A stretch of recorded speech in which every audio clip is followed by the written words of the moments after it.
രാജ്യത്തെ കർഷകരെ സംരക്ഷിക്കുന്നതിനാവശ്യമായ നടപടികളൊന്നും എടുക്കുന്നില്ല.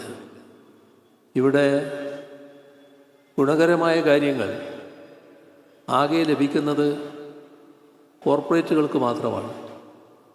സംരക്ഷിക്കപ്പെടേണ്ടവർ കോർപ്പറേറ്റുകൾ മാത്രമാണ് എന്നാണ് കേന്ദ്ര ഗവൺമെൻറ് കണക്കാക്കിയിട്ടുള്ളത്. ഇതിൻ്റെ ഫലമെന്താണ്? നമ്മുടെ രാജ്യമാണ് ലോകത്ത് തന്നെ ഏറ്റവും കൂടുതൽ ദരിദ്രരുള്ള രാജ്യം. പട്ടിണി കിടക്കുന്നവർ. ദാരിദ്ര്യത്തിൻ്റെ അടിസ്ഥാനത്തിൽ ലോകരാഷ്ട്രങ്ങളെ ഒരു പട്ടികയാക്കി നിരത്തിയാൽ ആ പട്ടികയുടെ അവസാന ഭാഗത്താണ് നമ്മുടെ രാജ്യത്തിൻ്റെ പേര് കാണുക. അത് കഴിഞ്ഞാൽ വളരെ അപൂർവം വിരലിലെണ്ണാവുന്ന രാജ്യങ്ങൾ മാത്രമേ ഉള്ളൂ. ഇത് എന്തുകൊണ്ടാണ്? ഏതൊരു രാജ്യവും ആ രാജ്യത്തിലെ പാവപ്പെട്ടവരെ സംരക്ഷിക്കുന്നതിനുള്ള നടപടികൾ സ്വീകരിക്കണം. നമ്മുടെ രാജ്യത്തിലെ ഗവൺമെൻറ്റും സ്വീകരിക്കേണ്ട നടപടി അതാണ്. ഓരോ വർഷം കഴിയുന്തോറും പാവപ്പെട്ടവരുടെ എണ്ണം കുറഞ്ഞു വരികയാണ് വേണ്ടത്. പക്ഷേ നമ്മുടെ രാജ്യത്ത് സംഭവിക്കുന്നതല്ല. പാവപ്പെട്ടവർക്കുള്ള ഒരു സഹായവും ഇല്ല. എല്ലാ കാര്യത്തിലും പാവപ്പെട്ടവർക്ക് ദ്രോഹ നടപടികളാണ്.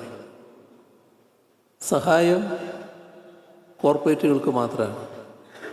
ഇപ്പോൾ കൃഷിക്കാർ ഒരു വായ്പ എടുത്തു എന്ന് വിചാരിക്കുക. ആ വായ്പ എടുത്താൽ ചിലപ്പോൾ കാർഷിക പ്രശ്നങ്ങൾ കാരണം സമയത്ത് തിരിച്ചടക്കാൻ കഴിയില്ല. അടവ് തെറ്റിയാൽ ബാങ്ക് നടപടിയിലേക്ക് എടുക്കും. ചിലപ്പോൾ ജപ്തിയിലേക്ക് അടക്കമെത്തും. എന്നാൽ നമ്മുടെ രാജ്യത്തെ കോർപ്പറേറ്റുകൾ അവർ വലിയ തുക വായ്പ എടുക്കുന്നുണ്ട്. കൃഷിക്കാരെടുക്കുന്ന പോലെ ചെറിയ തുകയല്ല, കോടാനുകോടികൾ. ആ എടുത്ത വായ്പ തിരിച്ചടക്കില്ല. തിരിച്ചടക്കാതിരുന്നാലോ അയ്യോ പാവം, അവർക്ക് തിരിച്ചടക്കാൻ കഴിഞ്ഞില്ല. ആര് പറയുന്നു? ഗവൺമെൻറ്. എന്നിട്ടോ ആ പാവങ്ങൾക്ക്, അതായത് ഈ കോർപ്പറേറ്റുകൾക്ക് ഈ എടുത്ത വായ്പ കുടിശ്ശികയായത് എഴുതിത്തള്ളുന്നു. എത്ര? ലക്ഷക്കണക്കിൽ കോടികൾ. അതിലൊരു ശങ്കയുമില്ല.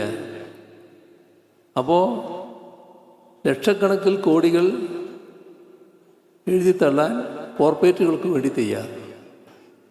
പാവപ്പെട്ട കൃഷിക്കാരുടെ കാര്യത്തിൽ ഒരു നടപടിയുമില്ല.